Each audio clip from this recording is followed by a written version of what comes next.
7 मे पासून पुरंदर विमानतळ हा प्रकल्पकरिता भूसंपादनची प्रक्रिया चालू होणार आहेत. याच्याबद्दलची प्रक्रिया जी आहे ते बऱ्यापैकी संपलेली आहे. आता शेवटचा जे टप्पा आहे लोकांच्या सोबत करारनामे करणे, शेतकऱ्यासोबत आणि पैशाचं वाटप करणे, हा प्रक्रिया 7 मे पासून चालू करणार आहोत. संमतीचे निवाडे 10 जूनपर्यंत राहतील. याच्यामध्ये एकरी जे रेट शासनाने फायनल केलेलं आहे ते 1,31,00,000 आहे. याच्यामध्ये याच्यासोबत इंटरेस्ट आहे 1,31,00,000 आहे. आणि याच्याशिवाय जे निगडीत घटक आहे त्याच्यामध्ये झाडं, विहीर यासाठी वेगळे पैसे शेतकऱ्यांना दिले जातील. तर सरासरी एकरी मागे प्रत्येक शेतकऱ्याला जवळपास 2 कोटी रुपये भेटणार आहेत. याच्याशिवाय 10% जमीन, एकूण जेवढी आपण शेतकऱ्याची जमीन घेतोय त्याची 10% जमीन विकसित भूखंड परत शेतकऱ्यांना दिला जातील एरोसिटीमध्ये. आणि याच्याशिवाय ज्या शेतकऱ्याचा घर जातो आहे त्यांना 2.5 गुंठे जमीन अतिरिक्त घर बांधायला दिली जातील. जे शेतकरी त्या ठिकाणी भूमिहीन होते हैं त्यांना 750 दिवसाच्या पैसे वेगळे दिले जातील. आणि याच्याशिवाय प्रत्येक कुटुंबामधून एअरपोर्टमध्ये प्राथम्याने एक शेतकरीला एक माणसाला नोकरीही दिली जातील, तशी MIDC याच्यामध्ये तरतूद आहे. आणि या पद्धतीने हा प्रक्रिया आपण सध्या चालू करत आहोत. सर्व शेतकऱ्यांना आम्ही आवाहन करतो की आता प्रक्रिया चालू झालेली आहे. पैसे वाटपची प्रक्रिया 7 मे पासून चालू होतील. याच्यामध्ये जिल्हाधिकारी कार्यालयामध्ये आणि प्रांत कार्यालयामध्ये हा दोन्हीपैकी आपण आपला करारनामा आमच्याकडे सबमिट करू शकतात. RTGS द्वारे डायरेक्ट बेनिफिट ट्रान्सफरसारखे पैसे शेतकऱ्याच्या खात्यामध्ये सोडले जातील. 3,000 एकर एवढी जमीन आम्ही भूसंपादन करणार आहोत. त्याच्याशिवाय जे बाहेरची जमीन होती 7,000 एकरचा जे नोटिफिकेशन निघाला होता त्याच्यामध्ये जे अतिरिक्त जमीन आहे त्याचे शिक्के काढण्याची प्रक्रिया चालू केलेली आहे. येणारे काही आठवड्यामध्ये बाकी जमीनचे शिक्के काढले जातील.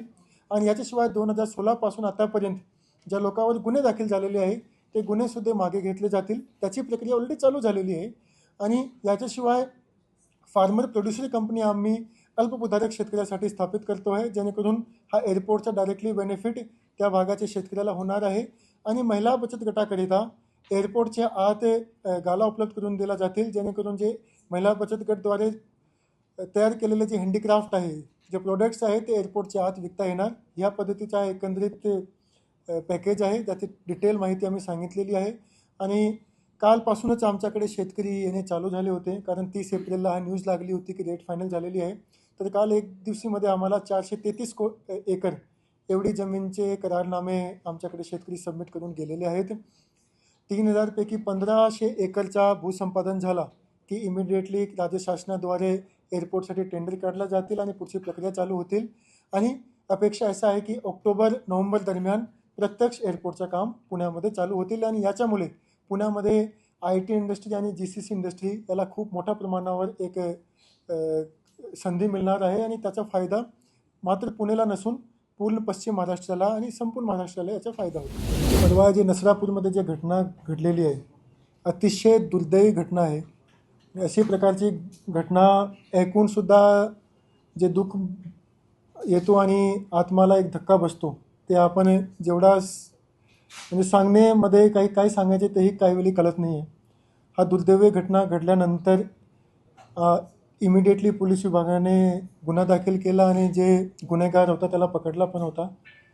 जे पीडित जे कुटुंब आहे ते आम्हाला त्याने पत्रही पण पाठवलेलं आहे. आणि मी शासकीय जे मदत आहे ते आम्ही करतच आहोत. याच्याशिवाय लेखी स्वरूपात आम्ही त्यांना आश्वस्ती केलेलं आहे की स्पेशल कोर्ट स्थापित करून, फास्ट ट्रॅक कोर्ट स्थापित करून, स्पेशल काउन्सिल नेमून हा जे गुन्हेगार आहे त्याच्यावर लवकरात लवकर कारवाई होतील. डेथ पेनल्टीची आम्ही मागणी करणार आहोत स्पेशल काउन्सिलद्वारे. हे आम्ही लेखी स्वरूपात पत्रामध्येही नमूद केलेलं आहे आणि त्याचे कुटुंबाला दिलेलं आहे.